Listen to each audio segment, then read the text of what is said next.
Assalamualaikum warahmatullahi wabarakatuh. Di sini kami dari kelompok 9 akan mempresentasikan tentang jinayah, kisos, dan hudud. Sebelumnya kami akan memperkenalkan diri terlebih dahulu. Saya Elfirda Maulidia dan rekan saya Muhammad Izul Andi. Langsung saja di sini subbab pembahasan. Terdapat 5 subbab pembahasan yang akan dibahas. Yang pertama di sini ada pengertian dan kajian fikih jinayah. Yang kedua pengertian kisos, yang ketiga macam-macam kisos, 4 pengertian hudud, dan 5 macam-macam hudud.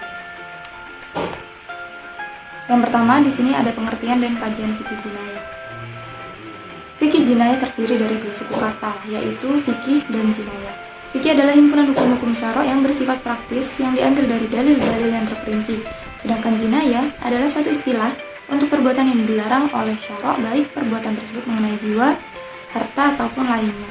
Jadi fikih jinayah ini adalah segala ketentuan hukum mengenai tindak pidana atau perbuatan kriminal yang dilakukan oleh orang-orang yang mukallaf atau sudah dapat dibebani kewajiban sebagai hasil dari pemahaman atas dalil-dalil hukum yang terperinci dari Al-Quran dan Hadis. Jadi dapat disimpulkan di sini bahwa fikih jinayah ini mengatur tentang pemberian sanksi terhadap perbuatan yang dilakukan oleh seseorang yang mana dalam perbuatannya tersebut melahirkan sebuah kerugian atau merusak ketentraman umum, yang mana tidak sesuai dengan ketentuan-ketentuan yang telah dituliskan dalam nas Al-Quran maupun hadis ataupun perundang-undangan negara. Selanjutnya di sini objek utama kajian fikih jinayah meliputi 3 masalah pokok. Yang pertama di sini ada kisos, saksi setimpal akan perbuatan pelaku. Jadi dalam kisos ini perbuatan pelaku yang membunuh seseorang akan dibalas juga dengan pembunuhan. Jadi pelaku yang membunuh akan juga dibunuh. Pelaku yang memotong kaki seseorang akan juga dipotong kakinya, seperti itu. Jadi setimpal antara sanksi dan perbuatan yang telah dilakukan.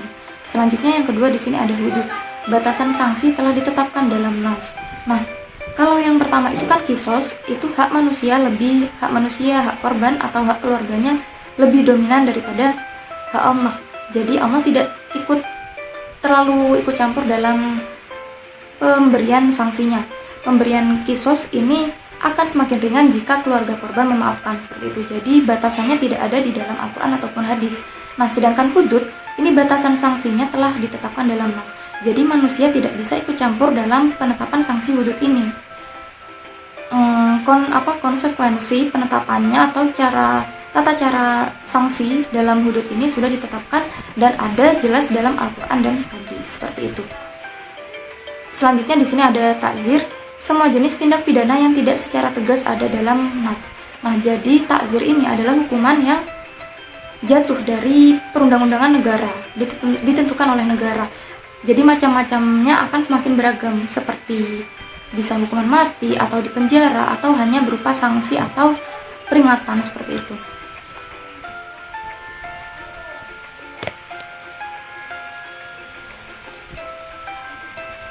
Selanjutnya di sini ada pengertian kisos. Secara literal, kisos merupakan kata turunan dari kosos.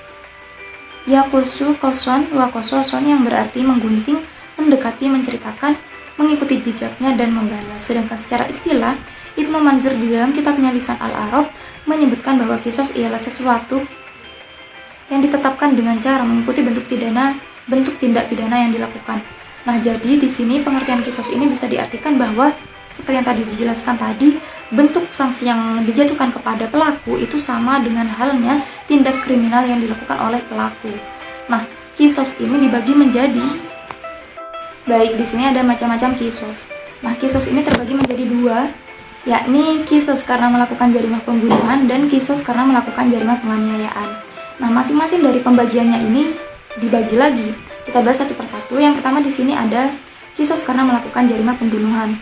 Dibagi menjadi 3 macam, yakni pembunuhan secara sengaja, pembunuhan semi sengaja, dan pembunuhan tersalah. Di sini semi sengaja ini yang memang niatnya sudah jelas dan menurut pandangan Abu Ya'la, pembunuhan sengaja ini dikatakan pembunuhan secara sengaja apabila si pelaku pembunuhan itu menggunakan benda tajam yang memang bisa melukai daging seperti pisau, kayu ataupun batu, seperti itu. Jadi kalau kita pakai plastik ataupun karet tapi orangnya itu sampai meninggal, itu tidak dikatakan pembunuhan sengaja, seperti itu. Abdul Qadir Audah juga mengatakan bahwa semisal dilakukan penganiayaan, yang mana penganiayaannya itu parah sampai si korban penganiayaan itu terbunuh, itu tidak dimasukkan kepada pembunuhan sengaja seperti itu. Meskipun penganiayaannya itu dilakukan secara terang-terangan. Selanjutnya di sini pembunuhan semi sengaja. Pembunuhan semi sengaja masuk ke itu ya tadi, penganiayaan yang sampai membunuh korban. Namun tidak ada niatan membunuh, hanya niat menganiaya tapi sampai terbunuh. Nah, itu masuk kepada pembunuhan semi sengaja. Selanjutnya di sini pembunuhan tersalah yang memang tidak ada niatan dan tidak menggunakan benda tajam untuk membunuh korban. Nah, di sini kisos yang mana hukumannya itu sepadan dengan pembunuhan, yang mana pelaku pembunuhan dihukum juga dibunuh, itu ada untuk sanksi pembunuhan sengaja. Jadi pembunuhan semi sengaja dan pembunuhan tersalah itu tidak dijatuhkan hukuman mati, melainkan diat. Nah, diat ini apa? Diat ini semacam ganti rugi, yang mana pembunuhan sengaja juga bisa dijatuhkan diat. Saat apa? Saat keluarga korban sudah memaafkan pelaku. Jadi tidak melulu pembunuhan sengaja ini dijatuhkan hukuman mati. Namun seperti yang tadi dijelaskan di awal, bahwa hak untuk jatuhnya hukuman kisos ini lebih dominan kepada manusia, lebih dominan kepada korban ataupun keluarga korban. Jadi tidak ada batasan yang bisa yang telah diatur secara hukum ataupun secara nas dalam Al-Quran atau hadis. Jadi pure kita bisa, sejak korban ataupun keluarga korban bisa memilih mau melanjutkan secara diat ataupun kisos seperti itu. Kalau tidak dimaafkan ya kisos. Sini diat yang jatuh kepada pembunuhan sengaja yang dimaafkan oleh keluarga korban dan diat yang dijatuhkan kepada pembunuhan semi sengaja dan pembunuhan tersalah itu memiliki berat yang berbeda. Nah, jadi diat itu kan ada dua, ada diat mughaladoh dan diat mukhafafah. Nah, diat mughaladoh ini jatuh kepada pembunuhan sengaja yang dimaafkan oleh keluarga korban, yang mana diatnya ini, diat mughaladoh ini berupa 100 ekor unta yang berukuran 2-3 tahun, 3-4 tahun, dan 40 ekor unta yang sedang mengandung. Sedangkan untuk diat ringan itu sama halnya juga 100 unta, cuman umurnya itu masih kecil seperti 1 tahun, 2 tahun, 3 tahun, seperti itu pembagiannya. Selanjutnya di sini ada kisos karena melakukan jarima penganiayaan. Jadi kisos karena melakukan jarima penganiayaan ini ya balasannya dianiaya juga gitu ya. Jadi pelaku yang menganiaya itu juga ikut dianiaya. Nah, penganiayaannya ini dibagi menjadi 5. Yang pertama, memotong anggota tubuh. Memotong anggota tubuh ini maksudnya menghilangkan fisik dari anggota tubuh korban, juga menghilangkan fungsinya. Jadi saat pelaku memotong tangan korban, itu kan fisik tangan, bentuk tangan korban itu hilang, juga fungsi dari tangan itu juga ikut hilang. Nah, itu ya dibalas seperti itu untuk pelaku. Selanjutnya yang kedua, di sini menghilangkan fungsi anggota tubuh. Jadi saat pelaku melakukan sesuatu tindak kriminal yang mana sampai menyebabkan kebutaan kepada korban, itu masuk kepada yang kedua ini, yang menghilangkan fungsi anggota tubuh. Jadi fisik dari mata itu masih bisa kita lihat, tapi fungsi penglihatannya itu hilang. Jadi pelaku juga dibalas dengan penganiayaan yang serupa, yang mana mengakibatkan kebutaan atau hilangnya fungsi anggota tubuh yang lain. Selanjutnya di sini melukai di bagian kepala korban, melukai di bagian dahi, pelipis, dan lain-lain. Melukai di bagian tubuh korban, dada, kaki. Selanjutnya yang terakhir melukai di bagian selain kepala dan tubuh korban. Maksudnya di sini apa? Seperti saraf atau gangguan terhadap peredaran darah, penyumbatan darah atau luka-luka yang tidak bisa kita lihat secara kasat mata seperti itu. Jadi lukanya ini di luar, jadi lukanya ini di dalam, di organ-organ vital seperti itu. Oke, untuk penjelasan selanjutnya akan dijelaskan oleh Mas Izul terkait hudud dan macam-macamnya. Bismillahirrahmanirrahim. Assalamualaikum warahmatullahi wabarakatuh. Perkenalkan, nama saya Muhammad Izul Abdi. Sebelumnya saya berterima kasih kepada Mbak Elfrida dikarenakan sudah menjelaskan materi terkait jinayah dan kisos. Di sini saya akan menjelaskan materi terkait hudud. Yang pertama yang akan saya bahas ialah mengenai pengertian hudud. Hudud secara bahasa atau etimologis merupakan bentuk jamak dari kata had yang mempunyai definisi larangan atau pencegahan. Maksudnya larangan di sini ialah larangan-larangan Allah yang diperintahkan untuk dijauhi dan tidak untuk didekati ataupun dilaksanakan. Hudud di sini juga berarti sebagai syariat Allah dan larangannya. Kemudian, sedangkan secara istilah atau terminologis, Al-Jurjani mengartikan hudud sebagai sanksi yang telah ditentukan dan wajib dilaksanakan secara hak karena Allah Subhanahu wa Ta'ala. Kemudian selanjutnya ialah mengenai macam-macam hudud. Jika kita tinjau dari segi materi jarimah, hudud di sini terbagi menjadi 7, yaitu hudud atas jarimah zina, atas jarimah qadzaf, minum minuman keras, pemberontakan, murtad, pencurian, dan yang terakhir perampokan. Yang pertama ialah mengenai jarimah zina. Sebelumnya saya akan membahas mengenai pengertian zina itu sendiri. Zina di sini berarti hubungan kelamin antara laki-laki dan perempuan tanpa adanya suatu ikatan perkawinan yang sah dan dilakukan dengan sadar tanpa adanya unsur syubhat. Zina ini dikatakan oleh agama sebagai perbuatan yang melanggar hukum dan norma tertentu yang sudah seharusnya diberi hukuman yang maksimal, dikarenakan mengingat akibat yang ditimbulkan sangatlah buruk serta mengandung kejahatan dan dosa. Zina ini juga dijelaskan dalam Al-Quran, yaitu terdapat dalam Quran surat Al-Isra ayat 32 yang berbunyi Bismillahirrahmanirrahim, wala taqrabuz zina innahu kana fahisyatan wa sa'a sabila, yang artinya, dan janganlah kamu mendekati zina, sesungguhnya zina itu suatu perbuatan yang keji dan suatu jalan yang buruk. Kemudian bagi yang muson dan telah memenuhi syarat, maka dirajam dengan lemparan batu hingga mati, dan pelaksanaannya di lapangan secara terbuka di tempat umum agar orang dapat mengambil pelajaran.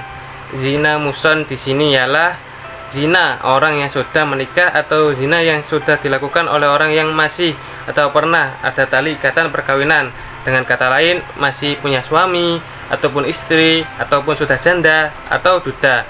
Maka had bagi hubungan zina yang sudah menikah atau muson ini ialah dirajam dengan dilempari batu hingga mati di tempat terbuka. Kemudian selanjutnya ialah sedang orang yang berzina itu bukan muson.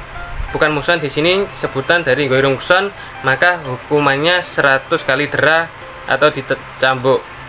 Zina orang yang belum menikah atau yang biasa kita sebut zina ghairu muson ini ialah pelaku yang belum pernah menikah, seperti yang sudah dijelaskan dalam surat An-Nur terkait hukuman bagi orang yang belum pernah menikah, yaitu pezina perempuan dan pezina laki-laki deralah masing-masing dari keduanya 100 kali, dan janganlah rasa belas kasihan kepada keduanya mencegah kamu untuk menjalankan agama hukum Allah jika kamu beriman pada Allah dan hari akhir, dan dalam penyelesaian hukuman mereka diselesaikan oleh sebagian orang-orang yang beriman. Selanjutnya ialah menuduh berzina atau biasa yang disebut qadzaf. Qadzaf atau menuduh orang berzina ini ialah menuduh secara tertulis atau menuduh berzina dengan tanpa bukti. Hukuman bagi orang yang menuduh berzina ialah meliputi 3 komponen. Yang pertama ialah didera sebanyak 80 kali. Kemudian yang kedua, dari segi status sosial sudah tidak dapat dijadikan saksi dalam bentuk apapun. Kemudian yang ketiga, tergolong sebagai orang fasik. Hal ini merujuk pada Al-Quran, yaitu terdapat pada surat An-Nur ayat 4 yang artinya, dan orang-orang yang menuduh perempuan-perempuan baik berzina dan mereka tidak mendatangkan 4 saksi, maka deralah mereka 80 kali, dan janganlah kamu terima kesaksian mereka untuk selama-lamanya. Mereka itulah orang-orang yang fasik. Itulah hukuman bagi orang-orang yang menuduh berzina. Kemudian selanjutnya ialah jarimah pencurian. Pencurian di sini ialah mengambil harta yang tersimpan di tempat yang terjaga dengan sembunyi-sembunyi. Seseorang melakukan pencurian diancam dengan dihukum hudud berupa pemotongan tangan. Hukuman ini juga telah dijelaskan dalam Al-Quran, yaitu terdapat pada surat Al-Maidah ayat 58 yang artinya, Adapun orang laki-laki maupun perempuan yang mencuri, potonglah tangan keduanya sebagai balasan atas perbuatan yang mereka lakukan dan sebagai siksaan dari Allah. Dan Allah Maha Perkasa lagi Maha Bijaksana. Namun dalam ketentuannya, apabila seorang melakukan pencurian diancam dengan hukum hudud berupa pemotongan tangan. Keumuman ayat ini menunjukkan bahwa setiap pencurian dipotong tangan, akan tetapi jumhur ulama fuqaha masih menyatakan persyaratan baik yang berkenaan dengan harta curian maupun pelakunya. Kalau syarat-syaratnya terpenuhi, maka ayat tersebut boleh diterapkan. Selanjutnya ialah jarimah perampokan. Perampokan sendiri mempunyai istilah, yaitu pengambilan harta seseorang dengan cara kekerasan ataupun pembunuhan. Lah, hukuman bagi perampok di sini ada 4 macam, yaitu yang pertama dikisos, kemudian dihukum salib, kemudian hukuman potong tangan dan kaki, serta yang terakhir pengusiran. Di sini keempat jenis hukuman ini diberikan dengan melihat keadaan, situasi kejahatan yang dilakukan. Sebagian ulama berpendapat bahwa apabila perampokan itu disertai pembunuhan, maka hukumannya adalah hukuman mati juga. Namun apabila disertai pembunuhan dengan keji, maka hukumannya dibunuh dengan model disalib. Kemudian jika perampokan dilakukan dengan pemaksaan atau ringan, hukumannya ialah potong tangan dan kaki atau hukuman pengusiran atau dibuang. Kemudian selanjutnya ialah jarimah pemberontakan. Pemberontakan atau yang sering dikenal dengan al-Baghyu merupakan sekelompok muslim yang tidak memiliki kekuatan yang menentang penguasa resmi dalam beberapa masalah karena tidak adanya kesepakatan terhadap ketetapan pemerintah dalam masalah yang mereka tuntut. Pemberontak ini secara terang-terangan melakukan upaya penentangan terhadap pemerintah yang sah dengan kekuatan senjata memberlakukan peraturan mereka sendiri. Pemberontakan merupakan tindak pidana yang dijatuhkan sanksi sama dengan perbuatan jarimah. Hal ini pemberontakan juga merupakan tindak pidana hudud yang diancam dengan hukuman berat sebagaimana firman Allah di dalam Al-Quran surat Al-Hujurat ayat 9 yang artinya, dan kalau ada 2 golongan dari mereka yang beriman itu berperang, hendaklah kamu demikianlah antara keduanya. Tapi kalau yang satu melanggar perjanjian terhadap yang lain, hendaklah yang melanggar perjanjian itu kamu perangi sampai surut kembali pada perintah Allah Subhanahu wa taala. Kalau dia telah surut, damaikanlah antara keduanya menurut keadilan, dan hendaklah kamu berlaku adil, sesungguhnya Allah mencintai orang-orang yang berlaku adil. Kemudian selanjutnya ialah murtad. Murtad di sini ialah kembalinya orang Islam yang berakal dan dewasa kepada kekafiran dengan kehendaknya sendiri tanpa ada paksaan dari orang lain, baik dari laki-laki maupun perempuan. Hukuman untuk orang yang murtad sendiri di sini terbagi menjadi 2, yakni di dunia dan di akhirat. Hukuman di dunia ialah hukuman mati atau dibunuh serta sia-sia amalannya yang telah diperbuat. Kemudian sedangkan hukuman di akhirat ialah kekal dalam api neraka. Dasar hukum murtad ini juga dijelaskan di dalam surat Al-Baqarah ayat 217 yang artinya, barang siapa yang murtad di antara kamu dari agamanya lalu dia mati dalam kekafiran, maka mereka itulah yang sia-sia amalannya di dunia dan akhirat, dan mereka itulah penghuni neraka, mereka kekal di dalamnya. Kemudian selanjutnya ialah yang terakhir, jarimah peminum khamr. Di dalam bahasa Arab dinamakan khamr berasal dari kata khamara yang artinya menutupi. Dalam agama Islam, arak di sini itu haram untuk diminum sebab dapat menghilangkan akal pikiran seseorang yang minum arak atau khamr, biasanya mabuk dan hilang kesadarannya. Kemudian orang-orang yang meminum arak atau khamr dan ia mengetahui bahwa arak atau khamr itu haram, maka di sini dihukum hadnya ialah dicambuk atau dipukul 40 kali sampai 80 kali cambuk untuk membuatnya jera. Hal ini juga disandarkan terhadap hadis Nabi yang diriwayatkan oleh Imam Ahmad yang berbunyi dari Sa'ib bin Yazid, ia berkata, pernah di hadapan seorang peminum khamar kepada kami di zaman Rasulullah SAW, juga di zaman pemerintahan Abu Bakar dan di permulaan pemerintahan Umar. Lalu kami berdiri menghampiri dia, sang peminum khamar itu.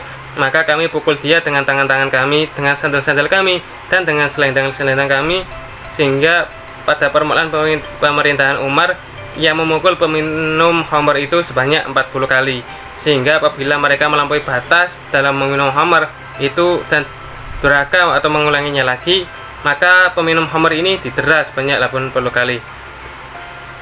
Lah, dengan sandaran hadis inilah maka bagi peminum khamar itu dicambuk 40 sampai 80 kali untuk membuatnya jera.